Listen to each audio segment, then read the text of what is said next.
যে খবরের দিকে নজর রাখবো আপনাদের জানিয়ে রাখবো, মঙ্গলবারের পর বুধবারও বোমাতঙ্ক চিঠি। গতকাল আমরা দেখেছিলাম যে আসানসোল জেলা আদালত, জজ আদালত, মুর্শিদাবাদের বেশ কিছু আদালতে বোমাতঙ্ক পরিস্থিতি তৈরি হয়েছিল এবং যেখানে ইমেলে বোমার হুমকি এসেছিল, হুমকি চিঠি এসেছিল আসানসোল জেলা ও জায়রা জজ আদালতে। আজও কিন্তু বোমাতঙ্ক গতকালের পর আজও স্নিফার ডগ নিয়ে তল্লাশি চলছে। ঘটনাস্থলে দুর্গাপুর পুলিশের ডেপুটি কমিশনার ধ্রুব দাস।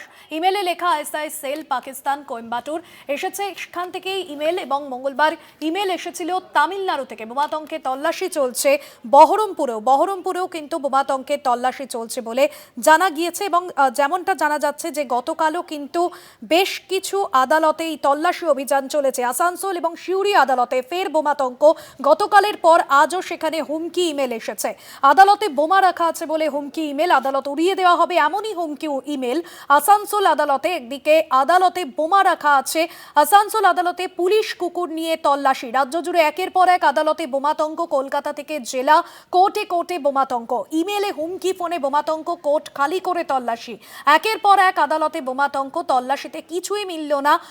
কলকাতা থেকে জেলা কোর্টে কোর্টে বোমাতঙ্ক। তবে এই সমস্ত বিষয়ে পুলিশ প্রশাসন ব্যবস্থা নেওয়া হয়েছে। মুখ্য সচিবের তরফেও কিন্তু এই বিষয় জানানো হয়েছে। আসানসোলে গতকালের পর আজও একই ছবি সামনে আসছে। স্নিফার ডগ নিয়ে তল্লাশি চলছে এবং তল্লাশির পরে কিন্তু এখনো পর্যন্ত কিছু পাওয়া যায়নি। তবে এই যে হুমকি চিঠি বারবার আসছে, যাকে কেন্দ্র করে কিন্তু যথেষ্ট চাঞ্চল্য তৈরি হয়েছে কোর্ট চত্বরে। মঙ্গলবারের পর বুধবারও বোমাতঙ্ক চিঠি এবং যেখানে এই বোমাতঙ্কের যে ইমেল এসেছে, যেটা মূলত এসেছে কোয়েম্বাটোর থেকে, তামিলনাড়ু থেকে, লেখা রয়েছে আইএসআই সেল পাকিস্তান কোয়েম্বাটুর এসেছে ইমেল। আসানসোল জেলা আদালতেও কিন্তু চলছে এই তল্লাশি। সরাসরি রয়েছেন আমাদের প্রতিনিধি পবিত্র বন্দ্যোপাধ্যায়। পবিত্র, গতকালও আমরা দেখেছিলাম যে কলকাতা থেকে জেলার বিভিন্ন আদালতে যে বোমাতঙ্ক পরিস্থিতি তৈরি হয়েছে, মূলত এই যে যারা এই ইমেলগুলো সেন্ড করছেন, যে সংস্থার কথা লেখা রয়েছে, এই বিষয়ে এখনো পর্যন্ত পুলিশ প্রশাসন কি তৎপরতা নিয়েছে? কারণ মুখ্য সচিব তিনি বার্তা দিয়েছেন অলরেডি যে পুলিশ প্রশাসন এই বিষয়ে যাবতীয় ব্যবস্থা নিচ্ছে। আজ কি আপডেট রয়েছে?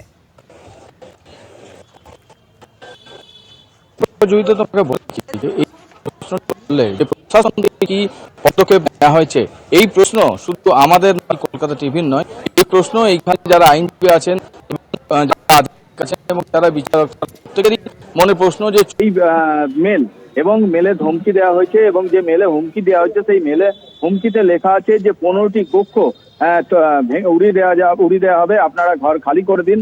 এবং নামাজের মধ্যে এই যে কথা, এবং তোমাকে বলে রাখি যেটা তুমি বললে যে আইএসআই সেল পাকিস্তান এবং কোয়েম্বাটুর থেকে এই মেল এসছে।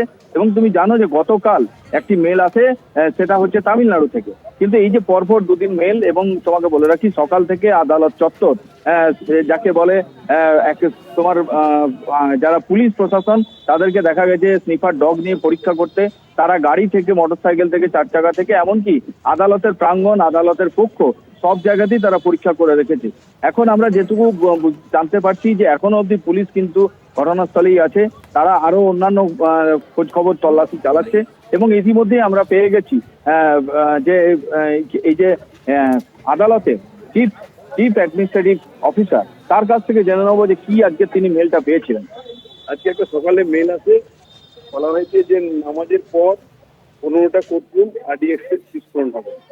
কোথা থেকে এসেছিল এই মেল? এটা মেলটাতে লেখা ছিল কোয়েম্বাটোর। আর কি লেখা ছিল? আইএসআই পাকসেল নামাজের পরে বিস্ফোরণ হবে। এখন আপনারা কি আতঙ্কিত? আমরা একটু আতঙ্কিত নই, আমরা চিন্তিত। কারণ গতকালও ঠিক এই টাইপের একটা মেল এসেছিল। এবং কেন কাজে কি ব্যাঘাত হচ্ছে? কাজে সামান্য ব্যাঘাত ঘটছে, কারণ এসআইআর এ আমাদের সব অফিসারদের তুলে নেওয়া হয়েছে। আর এই যে আজকে যে এই যে দুদিন ধরে মেল এলো দুদিনের জন্য, যে কাজে কি ব্যাঘাত? কাজে তো সামান্য ব্যাঘাত হয়েছে। পুলিশের ভূমিকা কি দেখছে? পুলিশের ভূমিকা খুব সুন্দর, কারণ আমরা মেল পাওয়ার সঙ্গে সঙ্গে কমিশনার সাহেবকে আমরা ফরওয়ার্ড করে দিই এবং কমিশনার সাহেব রিপোর্ট ডগ এবং লোকেরা পাঠিয়ে ভালো করে সব ছানবিন করছে। তুমি শুনলে যে তারা পুলিশের ভূমিকায় সন্তুষ্ট, কিন্তু কিছুটা হলেও আতঙ্কিত না হলেও তারা চিন্তিত। কারণ যে তাদের যেমন কাজে ব্যাঘাত ঘটছে, তেমন পাশাপাশি যারা বিচার প্রার্থী আছে বিচার প্রার্থীরা তারা কিন্তু বিচার পাবেন না যদি এই রকমই প্রতিদিন হতে থাকে। এখন দেখার যে এই যে মেলের চিঠি তা ভুয়ো না তার পিছনে অন্য কোনো রহস্য আছে যা তদন্তে উঠে আসবে। জয়িতা, একদমই পবিত্র, অর্থাৎ বোঝাই যাচ্ছে যে এখনো কিন্তু এই পরিস্থিতি রয়েছে। আপাতত ধন্যবাদ জানাবো তোমাকে। তোমার সঙ্গে ছিলাম আমি ভাস্বতী। মঙ্গলবারের পর বুধবারও বোমাতঙ্ক পরিস্থিতি রাজ্য জুড়ে, একের পর এক আদালতে বোমাতঙ্ক। কলকাতা থেকে জেলা কোর্টে কোর্টে বোমাতঙ্ক, ইমেল, হুমকি, ফোনে বোমাতঙ্ক। কোর্ট খালি করে তল্লাশি গতকালের পর আজও কিন্তু বোমাতঙ্ক। আসানসোলের ছবি আপনাদের সামনে তুলে ধরলাম। তবে ইমেলে যে হুমকি আসছে সেই হুমকির পর যখন তল্লাশি চলছে, তল্লাশিতে কিন্তু এখনো পর্যন্ত কিছু পাওয়া যায়নি। এই মুহূর্তে সিউড়ি আদালতের ছবি আপনাদের সামনে তুলে ধরছি।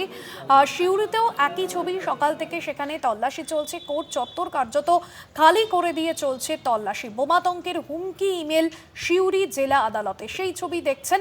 প্রত্যেকটি জায়গা কিন্তু খুঁটিনাটি খতিয়ে দেখা হচ্ছে, সেখানে কোনো বোম রয়েছে কিনা সেই বিষয় কিন্তু খতিয়ে দেখা হচ্ছে এই হুমকি চিঠি পাওয়ার পর।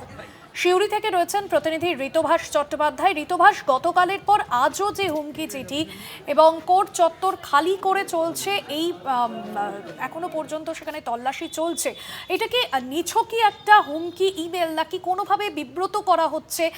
কে পাঠাচ্ছে এখনো পর্যন্ত এই বিষয়ে কি জানতে পারছো? হ্যাঁ, একদমই। দেখো, সম্প্রতি কিন্তু কলকাতা থেকে 2 জন আতঙ্কবাদী গ্রেপ্তার হয়েছে। এছাড়াও সুপ্রিম কোর্টের নির্দেশে জুডিশিয়াল ম্যাজিস্ট্রেট যারা, তারাও কিন্তু এসআইআর এর তদন্ত করছেন বা এসআইআর এর কাজ সারছেন। তারই মধ্যে একের পর এক আদালত, আসানসোল থেকে আরামবাগ, হুগলি থেকে দুর্গাপুর, বহরমপুর এবং সিউড়ি, একের পর এক আদালতে কিন্তু কার্যত হুমকি চিঠি, আর তার জেরেই কার্যত সকাল থেকে বোমাতঙ্ক ছড়ালো সিউড়ি আদালতে। বলা চলে আদালতের বিভিন্ন চত্বরে মেটাল ডিটেক্টর সহ একাধিক ইনস্ট্রুমেন্ট নিয়ে তল্লাশি চালালেন তারা, এবং এই ঘটনাতেই কিন্তু কার্যত আতঙ্কের ছবিটা স্পষ্ট। যদিও আমাদের সঙ্গে রয়েছেন আইনজীবীরা, তাদেরই মধ্যে অন্যতম মলয় মুখোপাধ্যায়, সরকারি আইনজীবী। তার কাছে একবার জেনে নেওয়ার চেষ্টা করবো সকাল থেকে পরিস্থিতি কী ছিল বা তারা কতটা আতঙ্কিত। দেখুন, সকাল থেকে একটা খবর আসে যে সিউড়ি কোর্টে একটা মেল এসছে এবং খুব সম্ভবত সেটা আধিকারিকদের কাছেই এসছে। তাতে বলা হয়েছে যে জজ কোর্টে বা বিভিন্ন কোর্টে আদালতগুলোতে বোমা রাখা আছে এবং যে কোনো সময় এটা বাস্ট করতে পারে। 12টার মধ্যে অফিস চত্বর খালি করে দেওয়ার জন্য বলা হয়েছে। কাজে সেই কারণে খানিকটা চাঞ্চল্যের সৃষ্টি হয় এবং আধিকারিকরা ইতিমধ্যে প্রশাসনকে খবরও দেন এবং পুলিশ থেকে প্রচুর পরিমাণে ফোর্স এবং অফিসাররা এসেছিল। তারা বিভিন্ন মেটাল ডিটেক্টর নিয়ে এবং বোম স্কোয়াডের লোকজন এসেছিল। তারা বিভিন্ন আদালতে খানা তল্লাশি করেছে এবং বিভিন্ন জায়গায় সার্চও করেছে। এই নিয়ে মানুষের মধ্যে একটা উত্তেজনা অবশ্যই আছে। পুলিশই কতটা তৎপরতা দেখছে? যথেষ্ট পুলিশ তৎপর ছিল এবং পুলিশ খবর পাওয়ার সঙ্গে সঙ্গে এসপি সাহেব নিজে ডিএসপিকে পাঠিয়েছেন এবং অন্য উচ্চ আধিকারিকদেরকেও পাঠিয়েছেন। তারাও এসছে, বোম স্কোয়াডের লোকরা এসছে, বিভিন্ন অত্যাধুনিক যন্ত্রপাতি নিয়ে এসছে, মেটাল ডিটেক্টর নিয়ে এসছে। তারা বিভিন্ন এজলাসে খোঁজ খবর করে দেখলেন এবং সার্চ করে দেখলেন। আমাদের যেটুকু মনে হচ্ছে যে এটা সব ভুয়ো ফোন।